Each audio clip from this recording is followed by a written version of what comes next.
បើស្លាប់ហើយមិនកើតទៀតហេតុម្ដេចបានមនុស្សមានកម្មពីហើយតើស្លាប់បាត់គេនឹងទៅណាទៅកើតនៅភពផ្សេងឬយ៉ាងណាបាទនេះគឺជាសំណួរមួយរបស់បងអូនម្នាក់ដែលបានសួរមកកាន់ខ្ញុំនៅក្នុង comment បងអូនសួរសំណួរជាច្រើនប៉ុន្តែខ្ញុំសូមលើកសំណួរម្ដងមួយបាទខ្ញុំលើកសំណួរមួយនេះដើម្បីយកមកឆ្លើយហើយនឹងវិភាសាទាំងអស់គ្នាជាមួយអ្នកបងប្អូនដូចជាវីដេអូមុនខ្ញុំបាននិយាយអំពីថាក្នុងជំនឿគ្រិស្តបរិស័ទយើងអត់ជឿថាមនុស្សដែលស្លាប់ពីផែនដីហើយអាចកើតត្រឡប់មកលើផែនដីវិញបានម្ដងទៀតនោះទេបើស្លាប់ហើយអត់កើតមកវិញទេតើក្រោយពីស្លាប់ត្រូវទៅណាទៅបាទនេះគឺជាចម្ងល់មួយដ៏ធំសម្រាប់មនុស្សជាច្រើន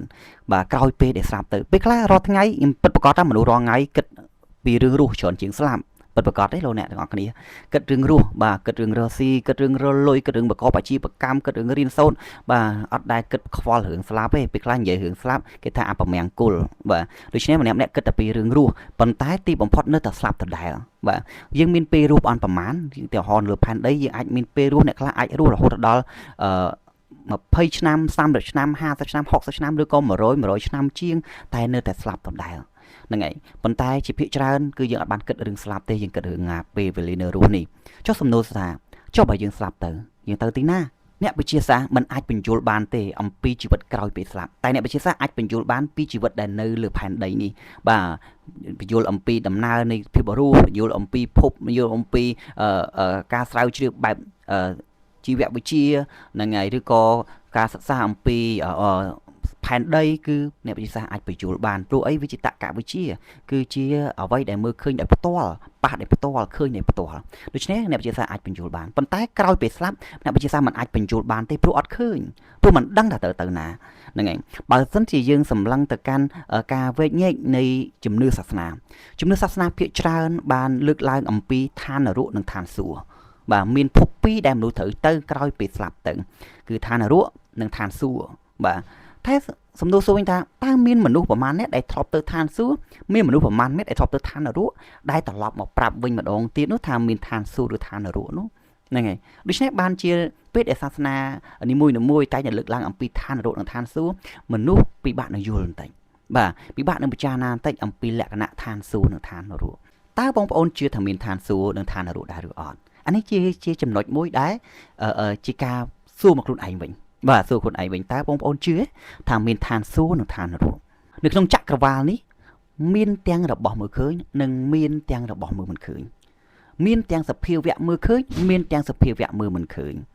នៅក្នុងចក្រវាឡនេះមានរឿងអាត់កំបាំងជាច្រើនដែលយើងមិនអាចបញ្យល់បានសូម្បីអ្នកវិទ្យាសាស្ត្រមិនអាចសិក្សាដល់បានព្រោះវាមានរឿងដ៏មហិមាមានរឿងដ៏អស្ចារ្យដែលលើសពីអ្វីដែលមនុស្សគ្រប់គ្នាគិត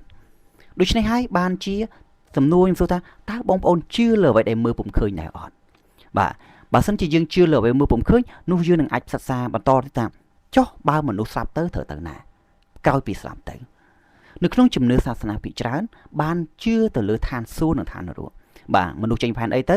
មនុស្សដែលមានទោសបាទឬក៏មនុស្សមានបាបធ្វើធ្លាក់ទៅឋាននរកមនុស្សដែលគ្មានបាបនឹងឡើងទៅឋានសួគ៌បាទរួចពីបាបនឹងឡើងទៅឋានសួគ៌នេះជាការវែកញែកច្រើននៃសាសនាជាច្រើនបាទតើបងប្អូនជឿថាមានឋានសួគ៌និងឋាននរកអត់នេះគឺជាចំណុចមួយដែលបងប្អូនទៅវិភាគដោយខ្លួនឯងនឹងទទួលយកឬមិនទទួលយកកន្លែងហ្នឹងឯងនៅក្នុងចំណុចមួយដែលបងប្អូនបានសួរមកខ្ញុំថាបើសិនមនុស្សស្លាប់ទៅហើយអត់កើតឡើងវិញហើយអ្វីក៏មនុស្សមានកម្មពៀកន្លែងនេះនៅក្នុងជំនឿគ្រិស្តសាសន៍យើងហៅរាប់ថាជាអំពើបាបជាបាបបាទហើយលទ្ធផលនៃបាបគឺត្រូវទៅឋាននរកបាទអ្នកអត់បាបទៅឋានសួគ៌ហើយក្នុងជំនឿគ្រិស្តសាសន៍ជឿថាឋាននរកនិងឋានសួគ៌ជាកន្លែងអស់កលជានិច្ចអត់ត្រឡប់មកក្រោយវិញទេអត់ត្រឡប់មកវិញទេបាទមានន័យថាបើឋាននរកគឺឋាននរករហូតអស់កលជានិច្ចយូរអង្វែងទៅគ្មានទីកំណត់បើទៅឋានសួគ៌គឺឋានសួគ៌ជារៀងរហូតអត់មានដែនកំណត់ទេបាទនេះឯងគឺជាជីវិតក្រោយពេលស្លាប់សំណួរសួរថាតើពិតមានអត់ពិតមានឋានសួគ៌ឋាននរកមែនអត់ឥឡូវគិតពិចារណាបែបម្ចាស់វិញបាទគិតពិចារណាបែបម្ចាស់វិញប្រសិនបើយើងអស់នេះស្លាប់ទៅខ្ញុំស្លាប់ពីផែនដីទៅឬក៏មនុស្សផ្សេងទៀតស្លាប់ពីផែនដីទៅពេលដែលយើងចេញពីផែនដីទៅអត់មានឋានសួគ៌ទេអត់មានឋាននរកទេហ្នឹងឯងបើសិនជាបែបហ្នឹងវិញគឺអត់ មានន័យថា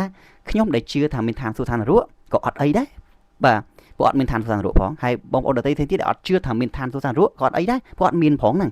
បាទទៅទេឡតទាំងអស់គ្នាអញ្ចឹងមានន័យថាទាំងអស់គ្នាចំណេញតាមានអីបាទគឺអត់មានជួបឋានសួគ៌ឋាននរកផងបាទហើយបើសិនជាមនុស្សកើតមកលើផែនដីវិញមែនបាទអញ្ចឹងមែនខ្ញុំក៏អាចមានឱកាសកើតមកលើផែនដីវិញដែរបាទឬបងប្អូនទៀតក៏អត់មានឱកាសមកត្រឡប់មកវិញដែរបាទប្រសិនបើរឿងអញ្ចឹងកើតឡើងមែនគឺចំណេញដែរបាទខ្ញុំក៏ចំណេញបងប្អូនក៏ចំណេញយើងអាចត្រឡប់មកវិញម្ដងទៀតទាំងអស់គ្នាអញ្ចឹងទៅចុះប្រសិនបើនៅពេលដែលយើងចេញពីផែនដីទៅបែរជាមានឋានសួគ៌និងឋាននរកបងប្អូនគិតយ៉ាងម៉េចដែរគិតយ៉ាងម៉េចដែរអ្នកណាខាតអ្នកណាចំណេញបាទហ្នឹងហើយដូច្នេះប្រហែលជាអ្នកមានជំនឿថាចេញពីភពផែនដីមានភពពីរផ្សេងទៀតដែលត្រៀមសម្រាប់ដាក់មនុស្ស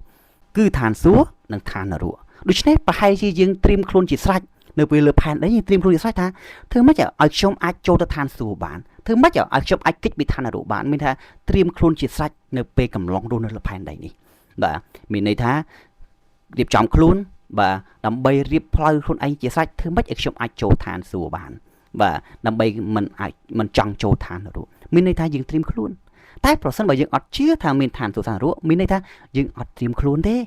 បាទយើងអត់ត្រៀមខ្លួនសម្រាប់ក្រោយពេលស្លាប់ទេបាទដូច្នេះឯងបានជាឆ្ងល់ថាហេតុអ្វីគ្រីស្ទបរិស័ទនិងជំនឿសាសនាផ្សេងទៀតតែនិយាយអំពីឋានសួគ៌ឋាននរកហេតុអីបាទព្រោះតែជំនឿក្នុងសាសនាជឿថាពិតជាមានឋានសួគ៌ឋាននរកមែនបាទក្នុងជំនឿគ្រីស្ទបរិស័ទគឺពិតជាជឿថាមានឋានសួគ៌ឋាននរកមែនដូច្នេះក្នុងកន្លងពេលដែលយើងរស់លើផែនដីនេះគឺយើងត្រៀមខ្លួនជាស្រេចដើម្បីពេលដែលយើងបញ្ចប់ពីផែនដីទៅយើងនឹងចូលឋានសួគ៌យើងអត់ចង់ចូលឋាននរកទេបាទដូច្នេះយើងត្រៀមខ្លួនបំរុងខ្លួនឯងសាច់រស់លើផែនដីឲ្យល្អបាទរស់លើផែនដីដោយកោតខ្លាចប្រជាម្ចាស់គោរពបម្រើប្រជាម្ចាស់នឹងថ្ងៃធ្វើអំពើល្អធ្វើអំពើដែលមានក្រមសីលធម៌ធ្វើដែលមានអំពើដែលមានគុណធម៌បាទប្រព្រឹត្តតែអ្វីដែលល្អនិងប្រសើរប្រកាន់ភាពសុចរិតនៅលើផែនដីនេះបាទនេះឯងគឺជាអ្វីមួយដែលយើងបំរុងត្រៀមខ្លួនជាស្រេចសម្រាប់ចូលឋានសួគ៌ក្រោយពីស្លាប់ទៅបាទត្រឡប់មកវិញ